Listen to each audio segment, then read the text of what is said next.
বাইদেউ বিটিচি অঞ্চলত ৬০০কে অধিক এইবাৰ ৰিটায়াৰমেণ্ট হ'ল কোনো ৰিএপইণ্টমেণ্ট আজিলৈকে স্কুলখন কেনেকৈ চলাব সৰ্বসাধাৰণ নাগৰিকসকল বহুখিনি সন্মুখীন হ'ব লগা হ'ব অহা দিনবোৰ কি ক'ব আপুনি ৰিটায়াৰমেণ্টত যাব লাগিব তেওঁলোকে যাব এছামে যাব এছামে আকৌ আহিব এইটো ফিল আপ কৰিব লাগিব যিহেতু এইটো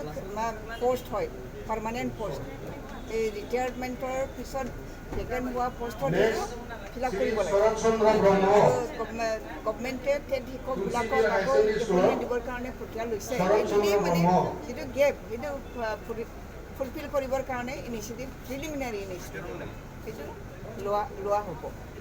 গতিকে গেপটো গেপ হৈ নাথাকে খালীটো পূৰণ কৰা হ'ব কি মেছেজ দিব আজি টিচাৰ্ছ ডে টিচাৰ্ছ ডে উপলক্ষত মই সৰ্বপ্ৰথম আমাৰ প্ৰয়াত ৰাষ্ট্ৰপতি ডক্টৰ সৰ্বপল্লী ৰাধাকৃষ্ণন তেখেতলৈ অন্তৰৰ পূজাটো মই অৰ্পণ কৰিছোঁ সমাজলৈ শ্ৰদ্ধা জ্ঞাপন কৰিছোঁ শিক্ষিত সমাজৰ ওপৰতে আমাৰ সমাজখনক গঢ় দিয়াটো অতিকৈ নিৰ্ভৰ কৰে গতিকে তেওঁলোকে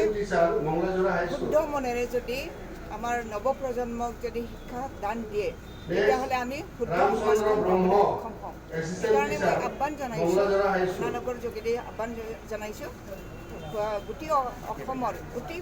ভাৰতবৰ্ষৰ শিক্ষক সমাজক যাতে আমাৰ নৱপ্ৰজন্মক তেওঁলোকে সুন্দৰ আদৰ্শগত মনেৰে ডক্টৰ সৰ্বপল্লী ৰাধাকৃষ্ণনৰ দৰ্শন সেই দৰ্শনক তেওঁলোকে মানে অন্তৰত পোষণ কৰি যাতে আমাৰ সমাজখনক গঢ় দিবৰ কাৰণে তেওঁলোকে শিক্ষা দান দিয়ে যেনেকৈ শিক্ষকসকলে পাঠদান দিয়ে তেনেকুৱা ধৰণৰ আমি সমাজখন পাওঁ গতিকে শিক্ষক সমাজৰ ওপৰত আমাৰ সমাজখন ভাল নিৰ্ভৰ কৰে সেইকাৰণে শিক্ষক সমাজৰ প্ৰতি মই শ্ৰদ্ধাৰে আহ্বান জনাইছোঁ যাতে